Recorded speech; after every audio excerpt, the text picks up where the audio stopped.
in front of Mount Hua's massive temple. The land has turned into a graveyard. Thousands of warriors stand frozen as bodies cover the ground. The leaders of every major sect gather at the front, their faces filled with shock and fury. One old master struggles to believe that this ruined place is the Mount Hua he once knew, while a monk silently observes the destruction. Suddenly, movement appears among the corpses. From the back of the battlefield, a lone man begins to walk forward. As he approaches, his blood-stained and wounded face becomes clear, leaving the leaders stunned. They recognize him as the Plum Blossom Sword Saint. Without hesitation, he releases a massive wave of red energy toward the army. The front lines are crushed instantly as the attack tears through everything in its path. Amid the chaos, a terrifying red aura rises, revealing the true source of the massacre. A hand emerges from the darkness, holding the severed head of Mount Hua's leader. The sect representatives are left speechless. The young warrior then steps into full view, mocking the huge gathering before him. He reveals that he came only because Mount Hua was rumored to be the strongest. With effortless strength, he proves those rumors false. He throws the fallen leader's head toward the crowd, daring them to fight as one. Driven by rage and humiliation, the remaining masters launch a combined attack. Facing them, the protagonist simply smiles, realizing the battle has finally become interesting. As the scene smoothly transitions, the perspective shifts to the real world. The main character, Dong Bong Su, is shown playing a virtual game. Inside the game, he is controlling the Swordmaster and fighting countless enemies. Bong Su finds it hard to believe that he managed to battle so many opponents at once. It becomes clear that everything shown before was part of a newly launched virtual game. Because of the game's extreme violence, featuring relentless bloodshed and highly realistic dismemberment, Bong Su finds it incredibly appealing. He reflects that the game has been flooded with protest emails demanding it be shut down, yet there is truly no other game quite like it. Despite his excitement, he decides that next time he will try to play the game in a calmer manner. As the atmosphere settles, the television in his room displays a breaking news report. The news announces that No, the CEO of Dado Industries, is missing. Watching this report, Bong Su casually assumes that the CEO might even have been killed. He continues watching the news calmly, but suddenly hears strange noises coming from outside his room. Sensing something unusual, Bong Su turns around to investigate. Realizing what the noise might be, he picks up a hammerstick kept nearby and moves from his room into another room. In the next room, a man is revealed, bound and trembling. The man is none other than CEO No himself, whom Bong Su had secretly kidnapped and restrained. The CEO cries and begs desperately for his life, pleading with Bong Su to let him go. Bong Su places his hammerstick against the floor and sits down in front of CEO No, falling into thought for a brief moment. He then moves closer, grips CEO No by the chin, and demands to know why he should be spared. Overwhelmed with fear, CEO No desperately insists that he has done nothing wrong. He claims he has no idea why Bong Su kidnapped and imprisoned him. Bong Su releases his grip on No's face, and immediately after, CEO No begins coughing heavily. The scene then shifts to visions of CEO No's past crimes. He is shown abusing innocent young women without reason, subjecting them to extreme torture and beating them brutally. Despite these horrific acts, he continues to feign ignorance, repeatedly questioning what he could have possibly done wrong. Hearing this again, Bong Su brings the hammerstick into view and makes it clear that if CEO No had truly committed no sins, he would never have become the target of this hunt. In a panic, CEO No screams that he will atone for his actions on his own and that Bong Su does not need to concern himself with it. At these words, Bong Su violently grabs CEO No by the hair and declares that only he can deliver the punishment for No's karma. Saying this, he raises the hammer, preparing to strike CEO No once again. CEO No stares at Bong Su with a disturbingly violent expression. In the next instant, he suddenly lunges forward and slams his head into Bong Su's stomach. The unexpected attack prevents Bong Su from bringing the hammer down. The impact forces Bong Su to stumble back a short distance. At that moment, a hidden power awakens within CEO No, and he instantly snaps the ropes binding his hands, freeing himself. Once free, CEO No is filled with twisted joy. All he wants now is to kill Bong Su. He grabs the hammer that Bong-soo dropped and advances toward him with murderous intent. Bong-soo looks surprised at first, but then a smile spreads across his face. As CEO No swings the hammer down at him, Bong-soo effortlessly dodges the attack, leaving CEO No completely shocked. Bong-soo tightens his fist and delivers a powerful punch straight into CEO No's stomach. CEO No is unable to withstand even this single blow. Still stubbornly trying to stand, he is met with a brutal kick to the leg from Bong-soo, which sends him crashing hard onto the floor. This time his condition becomes far worse than before. Crawling desperately across the floor, CEO No notices a gate ahead, glowing with light from within. Clinging to the hope that it might be an exit, he drags himself toward it. Trembling with fear, he pleads for Bong-soo to stay away, as he does not want to die so soon. He slips through the gate and hides himself inside. However, inside the room, CEO No senses something behind him. When he turns around, he is confronted by countless corpses staring directly at him. The horrifying sight leaves him utterly stunned. From behind, Bong-soo enters the room as well, and coldly explains that most humans are herbivores, while among them exists a small number of carnivores who devour the rest. Among them exists a hunter who takes pleasure in hunting these carnivores and sending them to their deaths. As Bong-soo says this, his eyes begin to glow a bloody red. He fully resolves to send CEO No to his grave. Having made that decision, he steps forward towards CEO No. Terrified, CEO No violently tries to stop him from coming any closer. He hurls angry curses at Bong-soo while covering his face with his arms to protect himself from the impending blows. At that very moment, the door to Bong-soo's room is smashed open and several police officers storm inside. They surround Bong-soo from all sides, aiming their guns directly at him. The police commander steps forward, draws his weapon, and begins arresting Bong-soo on charges of kidnapping, confinement, and murder. Bong-soo looks at the police in disbelief. He asks how they managed to discover his base. Hearing this, the police grow aggressive, firing a warning shot into the air and ordering Bong-soo not to move, emphasizing that the guns they are holding are real. Bong-soo watches the point where the bullet was fired, then slowly looks back at the officers.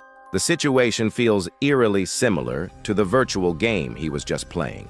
Suddenly, Bong-soo starts laughing, and his laughter leaves the police utterly confused. Bong-soo then reveals to the police whether they have any idea that this scumbag CEO No has murdered a total of 6 women. He explains that No tortured them and took photographs while playing with them before they died. Hearing this, the police are deeply shocked, while CEO No begins to panic upon hearing his crimes exposed.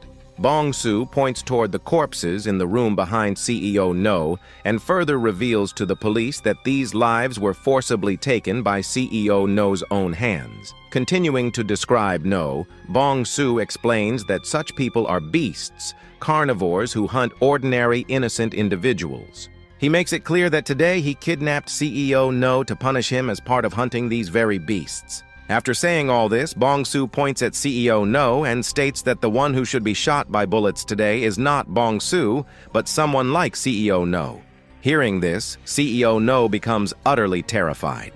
At that moment, a police officer holding a gun in one hand and lighting a cigarette with the other states that in his eyes, the person who currently looks like a kidnapper and a murderer is Bong-soo. Those words ignite intense anger within Bong-soo. He picks up his hammer and shouts that he thought he could make the police understand. He then realizes that it is now clear to him that trying to explain is meaningless. With that realization, he swings the hammer and strikes CEO No. Seeing this sudden attack, the police immediately open fire. As Bong-soo's hammer strikes CEO No's face, the police fire their guns at the same time. Bong-soo sees the bullet rushing toward him, and in his mind, he reflects that if he had been given just one more chance, he was certain he would have brutally taught such animals a lesson. Just like in that cruel virtual game, he wanted to go to a place where he could carry out this judgment without restraint. With that thought, the bullet hits him, and his memories begin to flash before his eyes. After some time passes, Bong-soo's eyes suddenly open, and he lets out a loud scream. When he regains awareness, he cannot believe that he is still alive. He clearly remembers that the last thing that happened was being shot. A man is standing in front of him, and that man also believed Bong-su was already dead. As Bong-su starts processing the situation, the man becomes extremely angry upon seeing him alive. He grabs Bong-su by the collar. The man moves to punch him and angrily complains about how much effort it took to drag him here from the market. He then asks whether he should just kill Bong-su right now. Frustrated, the man shoves Bong-su into the room and leaves, declaring that his job for the day is done and that they will meet again. Bong-su is filled with rage after witnessing these actions. A stone lies near his hands and he tries to grab it. He lifts the stone and attempts to chase after the man, but the stone slips from his hand. Bong-su begins coughing violently. His body feels extremely weak, and he is unable to even walk properly. Confused by all of this, he opens his clothes to examine himself. Looking at his body, Bong-su confirms that this is not his original body. His new body has no visible muscle, with bones protruding as if it has been starved for a long time. He notices countless scars all over his body, each one filled with pain. His gaze then shifts outside. Seeing the moon, he starts to recognize the place he is in. In the distance, he notices a massive Murim empire stretching across the horizon. He is not completely certain yet, so he carefully scans his surroundings to confirm his suspicions. As he processes everything in his mind, he slowly becomes overwhelmed. His anxiety gradually transforms into excitement. He becomes so happy that tears of joy flow from his eyes because his wish has been fulfilled after dying in the real world.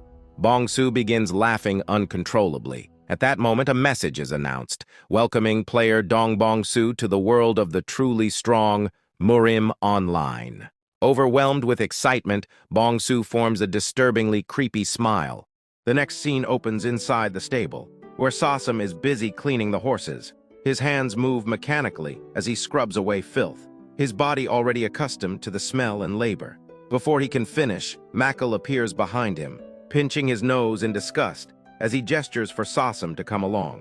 The stench of dung clearly bothers him, yet he shows no concern for the boy doing the work. He signals that there is another task waiting and expects immediate obedience. Sasam hesitates, aware that the cleaning is still unfinished, but his reluctance is met with cruelty. Makal forcefully grabs him and reminds him of his position in the household. As an orphan surviving only because of the Dan family's scraps, Sasam has no right to question orders. Resistance is meaningless, dragged along. He has no choice but to follow. They soon arrive at a blacksmith's workshop, where an elderly man waits among heaps of worn weapons. A large, intimidating figure is already there, questioning the absence of Makal and the reason Dong-u has come instead. Dong-u casually brushes it off, implying that Makal is occupied elsewhere, indulging himself without a care in the world. The blacksmith shows little interest in the excuse. His concern lies with the task at hand. The job is simple but brutal, moving an enormous pile of rusted swords and broken weapons. The blacksmith notes that it would be difficult with only 2 people. Dong-u finds this amusing. His laughter echoes as he points out that they already have a perfect beast of burden. Without warning, he delivers a vicious kick to Sasam's back, sending him crashing to the ground. As Sasam lies there, struggling to breathe, Dong-u demands action. He orders the boy to stand and get to work, his voice filled with impatience and malice. While rubbing his hands together, Dong-u recalls his own plans and decides that Sasam will handle the entire task alone. Satisfied, he leaves the workshop, abandoning Sasam where he fell. The blacksmith watches silently, pity and unease flickering across his aged face. Still, he does nothing to intervene. With no one else to rely on, Sasam forces himself up and begins hauling the heavy sacks of weapons onto his back. The weight is unbearable. He stumbles repeatedly, collapsing onto the ground again and again. Yet each time he pushes himself to stand. Despite his trembling body and shallow breathing, he refuses to stop. The old man eventually acknowledges his effort and suggests that he rest. Noticing how pale Sasam has become, his condition is clearly dangerous, as though he might collapse at any moment. Sasam insists that he can continue, but his vision betrays him. As he walks, the world begins to blur. Sounds distort, and from somewhere far away, he hears his name being called. A voice echoes inside his mind, questioning whether this miserable existence is all his life will ever be. Unable to endure any longer, Sasam finally collapses from sheer exhaustion. When his eyes open again, something has changed. A towering, shadowy figure stands before him, radiating pressure and hostility. Sasam, dazed and empty, reacts weakly. Before he can understand what is happening, a massive blow strikes him with overwhelming force. As pain consumes him, fragments of memory surface. He recalls the moment his family was lost to a violent typhoon. He remembers standing at the Dan family's door, begging for survival. With every imagined strike, the humiliation he endured in that household replays in his mind. Slowly, a devastating realization settles in. His entire existence feels like a mistake. From the moment he was born into this world, deep within his consciousness, a mysterious presence pleads desperately to be saved. Reality snaps back. Sasam lies on the cold floor of the stable. His body is broken, but his eyes now glow with a chilling red light. A twisted smile spreads across his face as he rises to his feet, no longer the same person as before. His movements are steady, filled with intent. He walks back into the stable without hesitation. Seeing his reflection in the water, he remembers the name of the body he now inhabits, Sasam. A cough escapes him as pain surges through his weak frame. This body is fragile, damaged, and thin. As he looks around the filthy, cramped stable, memories confirm it. This is the same place from before. That is when he understands the truth. The original Sasam died from the beating. What now occupies this body is someone else. As he struggles to process this realization, something strange appears before him. A massive blue screen materializes in midair. Glowing brightly, it welcomes him to Murim Online. The familiar interface confirms it, a status window, a system. Elsewhere in the village, Makal walks through the streets holding a bowl of food, grumbling under his breath. He complains about being the one who always cleans up after others. His irritation grows as he recalls how Sasam ran into Pang Dorian, a man notorious for his violent temper.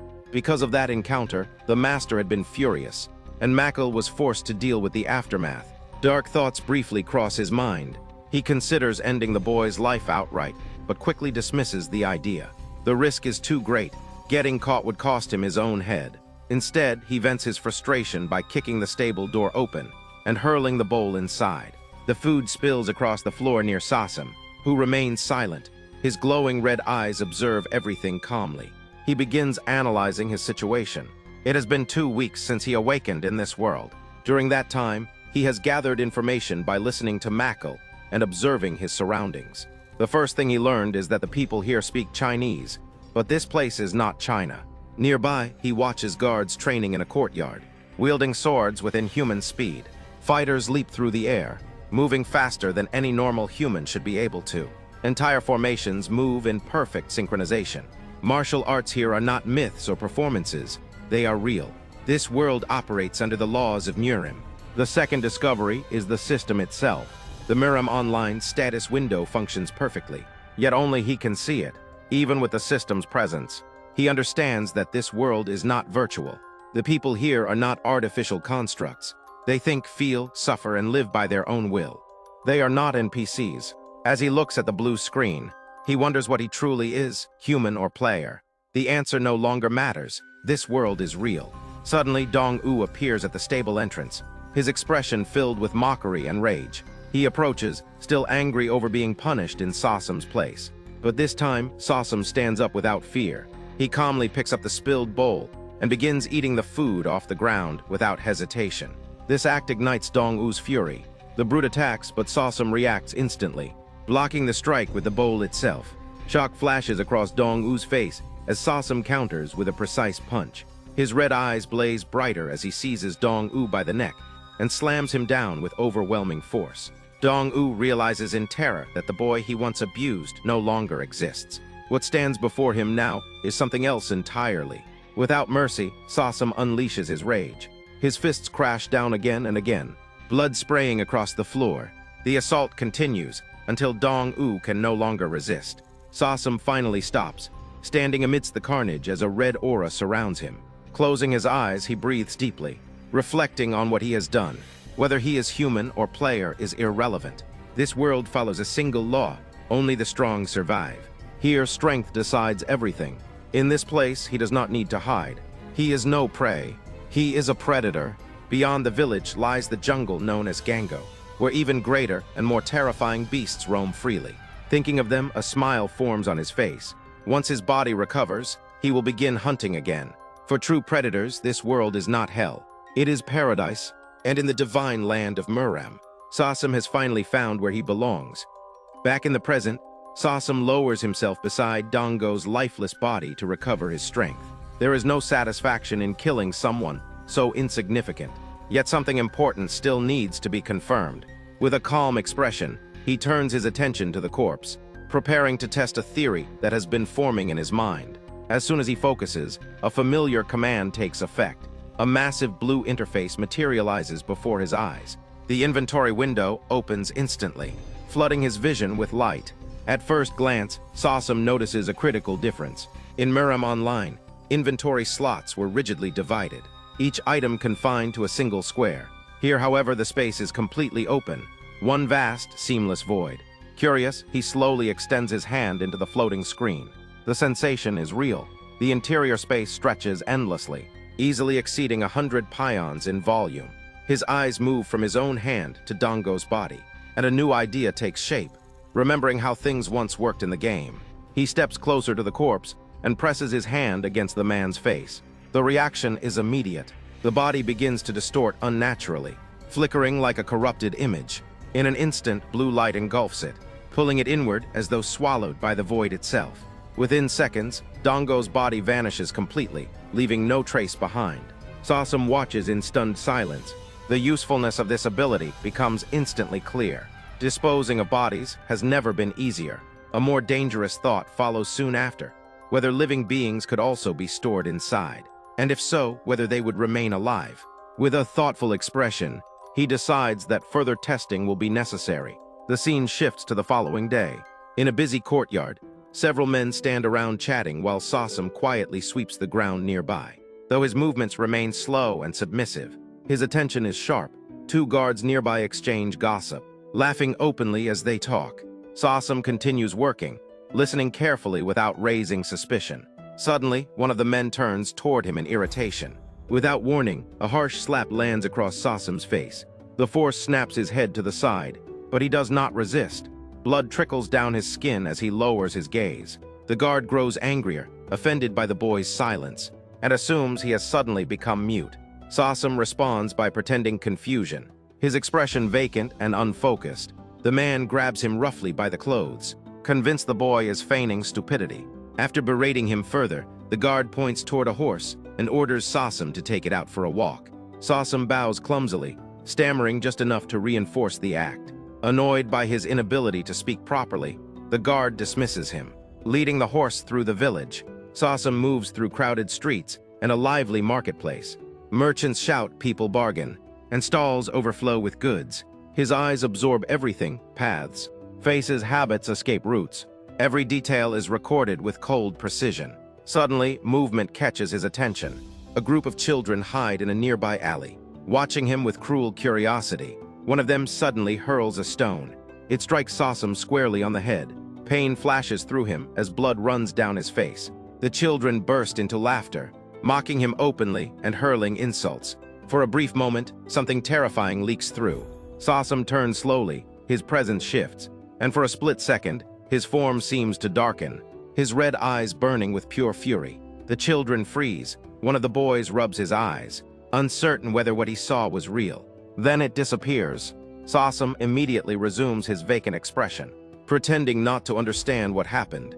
Without reacting further, he turns away and continues walking the horse. Encouraged by his silence, the children resume throwing insults and objects, laughing as they retreat. Sasam ignores it all.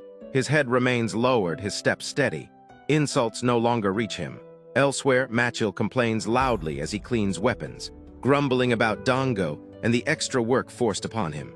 Irritated, he heads toward Dango's room, wondering whether the brute might actually be dead.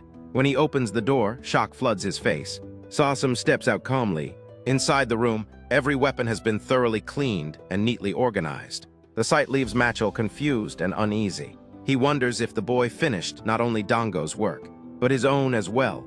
Sasam simply stares at him in silence, his expression unreadable. Machil assumes the boy must have changed after nearly dying. Perhaps fear finally taught him obedience. Just as the thought settles, Sasam extends a small pouch toward him. When Machil opens it, his eyes widen. The pouch is filled with coins, payment earned through labor. The gesture leaves him stunned. His shock quickly turns into laughter, convinced that the boy has finally learned how the world works. With rough approval, he takes the money and leaves in high spirits. From a distance, Sosum watches silently. With a cold gaze, he notes the irony. Machiel doesn't even realize he has just taken his own money back. Walking through the city, Machiel admires the weight of the coin pouch. Satisfied, his mood lifts as he decides to enjoy himself that night instead of visiting his usual place. Soon, he arrives at a large building and tosses the pouch into the air playfully. A man at the entrance greets him warmly. Recognizing him immediately, Machiel makes his request clear with a leering grin. Though surprised, the man accepts it after confirmation. The exchange is filled with hidden intent. Money changes hands, and Machiel is directed toward a room at the far end of the second floor. Left alone inside, Machiel waits impatiently. Moments later, a woman enters the room. Her beauty leaves him stunned, far surpassing his expectations. Nervous excitement takes hold as he watches her approach. She kneels gracefully, preparing to serve him, and Machiel's grin grows wider as he eagerly allows it. Unseen by him, a single red eye watches through a small hole in the wall. Every movement inside the room is observed with absolute focus. The one spying from the shadows is Sosum. His expression is dark, controlled, and merciless. The scene shifts back to the front desk, where the receptionist calmly directs the visitor toward the second floor. As the man watches Machiel disappear down the hallway, a wave of disgust rises within him. The thought of Machiel chasing a girl young enough to be his own daughter turns his stomach. Even so, his attention soon drifts to the pouch of coins resting in his hand. After a brief pause, he convinces himself that money carries no guilt of its own. With a satisfied smile, he pockets it without hesitation. Moments later, a dark silhouette appears at the doorway. Confused, the receptionist squints, recognizing the figure. Before he can fully process it, the young warrior steps forward uninvited. Annoyance flashes across the man's face as he rises to confront the intruder, clearly offended by the interruption. His expression hardens, warning the boy that he has overstepped his place. In response, the young man slowly produces a pouch of coins, identical to the one Machiel had offered earlier. With deliberate difficulty, he pretends to stammer as he indicates a specific girl, Ang. Greed immediately overtakes the receptionist's irritation. He accepts the pouch eagerly, opening it to confirm that it is filled with coins just like the first. The realization dawns that tonight will bring double profit. Without further resistance, he gestures toward a second room at the end of the hallway and allows the boy to pass. With the path cleared, Sosum moves silently toward his destination. Inside the room, Machiel is distracted, unaware of the presence creeping up behind him. The moment a shadow crosses the doorway, instinct kicks in too late. Sosum strikes without hesitation, looping a cloth around Machiel's neck and tightening it with brutal precision. Panic floods Machiel as his breath is cut off, his body thrashing uselessly as strength drains from his limbs. Fear fills his eyes as he realizes there is no escape. Sosum does not relent. A vicious punch crashes into Machiel's face, followed immediately by a devastating knee strike that sends his body flying across the room. The red glow in Sosum's eye burns fiercely as he advances, raining down merciless blows upon the helpless man. Desperation is the only emotion left in Machiel's gaze. Moments later, his body goes limp. The fight ends completely. Sosum grips Machiel's face briefly, confirming the absence of life. He then sits behind the corpse, a twisted smile spreading across his face. His crimson eyes shine with satisfaction, reflecting the emptiness now frozen in Machiel's stare. In the dim room, Sosum's presence resembles that of a predator standing over its kill. He extends his hand, preparing to store the body away. With calculated movements, he begins erasing all traces of the crime. His attention then shifts toward the bed in the corner of the room. There Chojin lies motionless, seemingly asleep. Sosum approaches quietly, observing her without emotion. She remains unaware of the violence that unfolded only moments earlier. Sitting beside the bed, he studies her carefully. Marks on her face and the condition she is in tell him everything he needs to know. In his mind, she is categorized without hesitation, a herbivore, weak prey lacking both the strength and will to protect herself. With his objective complete, Sosum stands and prepares to leave. Before exiting, his gaze drifts toward the narrow crack in the wall, the same opening he used earlier to spy on Machiel. Reaching out, he places his hand against the surface and activates his final step. The body disappears into his inventory without leaving even the faintest trace. He feels a sense of satisfaction, knowing that the practice he did earlier has paid off. This ability will be invaluable for future hunts. Suddenly, a realization crosses his mind. Turning slightly, Sasam focuses, and just as expected, the familiar blue status screen appears. His experience bar has increased. The confirmation is undeniable. Eliminating people in this world grants experience points. With enough accumulation, leveling up is possible. His red eyes gleam. Strength here has no ceiling. With more power, hunting will become easier, faster, more efficient. This world offers limitless growth to those willing to take it. Content with this discovery, Sasam lowers himself to the floor, allowing his thoughts to settle. His revenge is far from over, but the path forward is now clear. A terrifying calm replaces the violence within him. Elsewhere, Makel's younger brother, the receptionist, paces impatiently in the hallway. Moments later, Angang rushes toward him.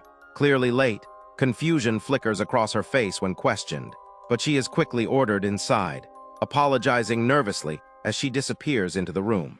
Unease begins to creep in. The receptionist frowns, troubled by how long the room has remained silent. Something feels wrong. After a brief pause, he approaches the door and knocks. Expecting a response, none comes. Irritation turns to anger as he calls out repeatedly, receiving nothing but silence in return.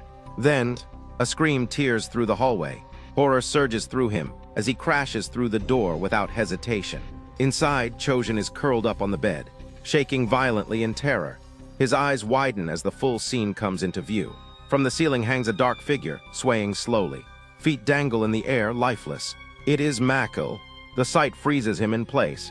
Fear and disbelief flood his mind as he stares at his brother's corpse, unable to comprehend who could have done something so monstrous. And somewhere in the shadows, the predator has already moved on. The scene shifts far from the city, revealing Anhui Province, a vast land of winding rivers and open plains. Blessed with fertile soil and countless lakes, the region became a natural center of commerce. Trade thrived, wealth flowed freely, and prosperity spread across the land. But wherever money gathers, shadows follow. Bandits, thieves, and criminals of every kind soon infested the province. To counter this chaos, martial arts sects rose one after another, enforcing order through strength. Among them, a few distinguished themselves above the rest.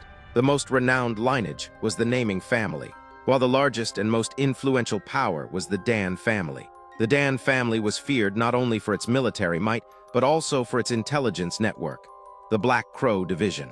This division's information-gathering abilities surpassed even those of the Beggar sect. Secrets, movements, and rumors rarely escaped its grasp. Recently, however, even the Black Crow Division had been shaken. Inside a quiet room, a subordinate respectfully presents a scroll to his superior. The man receiving it is G. Dio, leader of the division. His expression is grim. The report details a disturbing phenomenon, a sudden surge of suicides across the province. Nearly 100 lives have already been lost. Previously, such incidents were rare, 1 or 2 cases a month at most. Now they are occurring in clusters. Every case appears flawless, every trail leading cleanly to suicide. The perfection itself troubles G. Dio. The patterns feel artificial, constructed rather than natural. He orders confirmation of the first recorded death. The answer unsettles him. The first victim was Makel, a member of the Dan family itself. That detail alone raises alarms. G. Dio demands to know the exact location of the incident. When informed that it occurred at an inn, he decides to investigate personally.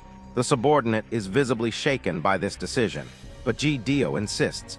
Only first-hand observation will reveal the truth. Soon after, G. Dio and his men arrive at the Bungyanging Inn. He stops before a particular door and confirms that this is the room where the body was found. The receptionist, Makel's younger brother, verifies it, still visibly shaken by the memory. With a sharp gaze, G. Dio begins his inspection. As he surveys the room, suspicion grows stronger. Everything appears too clean, too closed, no signs of forced entry, no trace of struggle. For an outsider to enter unnoticed would have been nearly impossible. That leaves only one possibility. He studies the wooden wall closely. Its structure differs from the others. G. Dio explains that removing certain boards could create a hidden passage, but there is no sign the wall was disturbed. Turning his attention upward, he questions how the ceiling beams could have been moved without destruction. The receptionist denies such a possibility, explaining that the beams are tightly fixed between floor and ceiling. With no clear entry point, Gdio briefly considers the conclusion of suicide once more. Still uneasy, he asks whether anyone stayed in the adjacent room. The answer comes quickly. There was a guest who arrived at the same time as Makil. When asked who it was, the name given is Sasam. Elsewhere in the city, Sasam walks a horse calmly through crowded streets. His mind remains focused. He reflects on his earlier kill and realizes the experience gained from Makil was far greater than from previous targets. This leads him to an important conclusion. Makil had been a martial artist. Stronger prey yields greater rewards. However, Sasam knows his current strength is still limited. Until his body and level improve, he must choose his targets carefully, among civilians and weaker warriors alike. Suddenly, a broad-shouldered man with a vulgar grin approaches, soon joined by several others. They surround Sasam, mocking him and demanding acknowledgement. When he offers none, their irritation turns aggressive. Sasam immediately categorizes them as ordinary street thugs. A faint memory surfaces, even in his former, broken state. Sasam had belonged to the Dan family. He briefly wonders how the original Sasam endured such humiliation for so long. Annoyed by his silence, one of the thugs strikes him. A larger shadow steps forward, seizing Sasam and dragging him, along with the horse, into a narrow alley. Sasam calmly considers eliminating them on the spot. His inventory could make it easy, but he dismisses the idea. Killing them here would draw attention, and the experience gained would be minimal. Deciding restraint is wiser, he allows the abuse to continue. The thugs mock him further, striking him again. Then everything stops. A commanding presence enters the alley. The men freeze as a shadowy figure steps forward. The newcomer scolds them for their recklessness. Fear spreads among the group as they address him with respect. Sasam observes silently as the man reveals himself as Leader Jang. Leader Jang examines the horse with interest. He explains that his superior has an obsession with fine horses and intends to take this one as a gift. His smile is filled with malice as he watches Sasam's reaction. In that moment, Sasam understands the plan completely. The thugs were never the goal. The horse was, with quiet certainty. Sasam decides they chose the wrong prey. He drops his act for the first time. He speaks clearly, challenging Leader Jang directly and inviting him to finish it here. Shock flashes across the gang leader's face at hearing the boy speak normally. Enraged, Leader Jang attacks. Instantly, a blue light erupts from the air as Sasam activates his inventory. From the glowing screen, he draws a sword with unwavering resolve. Leader Jang recoils in disbelief, unable to comprehend what he just witnessed. At the same time, the horse vanishes into the inventory. A violent surge of purple energy detonates through the alley, ripping apart the surroundings. One of the thugs screams in terror, convinced they are witnessing sorcery. A familiar screen appears before Sasam's eyes. He has leveled up from level 1 to level 2. A powerful red aura bursts from his body, overwhelming the space. Panic consumes the gang as they finally understand what stands before them. They turn and flee, screaming that the boy is no human at all. And in the shattered alleyway, a newly awakened predator stands ready for his next hunt. As the thug struck harder, he suddenly panicked and started running away from the scene. While fleeing, confusion flooded his mind as he tried to understand what kind of existence he had just encountered. In the next moment, the thug stumbled and collapsed onto the ground. Staring ahead in shock, fear consumed him as he realized the situation was spiraling out of control. Regret filled his thoughts as he reflected on his actions. He had always considered Sasam a weak target, someone who laughed nervously and handed over money after being beaten. All he wanted was to make easy money like usual, nothing more. Before he could process his fate, Sasam approached and attacked him with a crushing stomp. Grabbing the thug by the collar, Sasam dragged him across the ground without mercy. Sometime later, the thug regained consciousness. When he opened his eyes, he saw Sasam calmly sitting in front of him. Noticing that the thug was awake, Sasam acknowledged it coldly and stepped closer. The thug's fear intensified as Sasam closed the distance. Sasam pressed a knife against the thug's throat and demanded information about the man who had died earlier while pretending to be tough. Terrified, the thug revealed that the man was named Jangho. Sasam focused on the name and recalled the organization Jangho had mentioned earlier. The thug explained that it was called the Black Snake Society. As Sasam processed this, the thug revealed more. The Black Snake Society was one of the ebony syndicates that controlled the back alleys of Bongyang. Jangho was not just a member, but an executive within the Black Snake Society. Sasam connected the details and remembered Jang Ho mentioning the leader as well. Panicking, the thug confirmed it and revealed the leader's name as Bang Po-yom. He admitted that Bang Po-yom had ordered Jang Ho to kill Master Sosum and retrieve the horse. Sosum reflected on the information. The Ebony Syndicate and the Black Snake Society had a clear hierarchy and a boss. In modern terms, they functioned exactly like a gang. Sosum then demanded that the thug reveal everything he knew about both the Ebony Syndicate and the Black Snake Society. He made it clear that the thug's survival depended entirely on the usefulness of the information. Hearing this, the thug felt relieved and hopeful. In the very next moment, the scene shifted to the thug lying lifeless on the ground. Sosum calmly opened his inventory and disposed of all the bodies without leaving a trace. Afterwards, Sosum sat quietly at the scene and reflected on what he had learned. The existence of the Ebony Syndicate stood out as a crucial discovery. He had been searching for prey that fell somewhere between martial artists and ordinary civilians, and he had found it unexpectedly. From that moment on, Sosum resolved to prepare himself to hunt these people as his primary targets. Looking down at his hands, Sosum noticed that every mark had vanished completely. All his previous wounds had healed the instant he leveled up. Not only the scars on his hands, but every injury on his body had disappeared. The possibility crossed his mind that even fatal damage to the heart or brain might be healed under the right conditions. If he was close to leveling up, taking a certain amount of risk might be acceptable. His thoughts shifted to the light that had filled the alley during the level up. While visually striking, it was also dangerous, as it could easily attract unwanted attention. That glow had to be concealed at all costs. The inventory-based method of killing posed the same risk. He could not afford to be discovered by anyone. A hunter hiding among prey had to appear completely ordinary. Only by blending in and becoming indistinguishable could one become the ultimate hunter. The safest approach was to level up only after the hunt ended, or in a place where only prey existed. After organizing his thoughts, Sosum stood up beside his horse. He reflected on how dangerous the situation could have been if Jang Ho had been more cautious or stronger. Relying solely on the disguise of being mute was no longer sufficient. Sosum concluded that he needed to grow stronger as quickly as possible without being discovered. The only way forward was to kill more enemies, and stronger ones at that. That ruthless resolve was now firmly set in his mind. Soon after, a system message appeared in front of Sosum. It reported that a critical error had occurred in the Murim online system. The message insisted that there should be no issues with continuing the game, yet the warning itself remained unresolved. Seeing this, Sosum reflected that the error had appeared right after he reached level 2.